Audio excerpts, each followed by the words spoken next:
বিশ্বকাপ ও Asian cup যৌথ বাছাই পর্বের ম্যাচে আবারও মাঠে নামছে বাংলাদেশ দল। প্রথম রাউন্ডে অস্ট্রেলিয়ার ঘরের মাঠে হারের পর এবার নিজেদের ঘরের মাঠে প্রতিশোধ নিতে মরিয়া হয়ে রয়েছে বাংলাদেশ দল। বিশ্বকাপ বাছাই পর্বের 4টি ম্যাচই ইতিমধ্যে খেলে ফেলেছে দুই দল। বাংলাদেশ ও অস্ট্রেলিয়ার ফিফা র্যাঙ্কিংয়ের দিকে তাকালে 1550 রেটিং পয়েন্ট নিয়ে টেবিলের 24 নম্বরে রয়েছে অস্ট্রেলিয়া। ওদিকে 905 রেটিং পয়েন্ট নিয়ে টেবিলের 185 নম্বরে রয়েছে বাংলাদেশ। স্পষ্টই বোঝা যাচ্ছে অস্ট্রেলিয়ার থেকে বাংলাদেশ অনেক পিছিয়ে রয়েছে।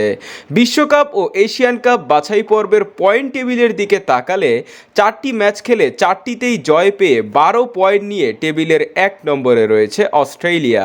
ওদিকে 4টি ম্যাচ খেলে 3টি হার ও 1টি ড্র নিয়ে 1 পয়েন্ট নিয়ে 4 নম্বরে রয়েছে বাংলাদেশ। এরপর অস্ট্রেলিয়ার সাথে বাংলাদেশ দল হেড টু হেডে এখনও পর্যন্ত 3বার মুখোমুখি হয়েছে। 3টি ম্যাচের মধ্যে একটি ম্যাচও পাত্তা পায়নি বাংলাদেশ দল।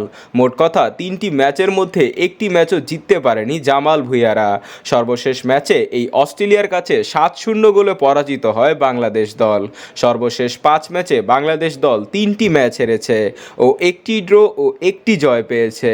বিপরীতে অস্ট্রেলিয়া নিজেদের সর্বশেষ 5 ম্যাচে 3টি জয় পেয়েছে ও 1টি ড্র করার পাশাপাশি 1টি হেরেছে।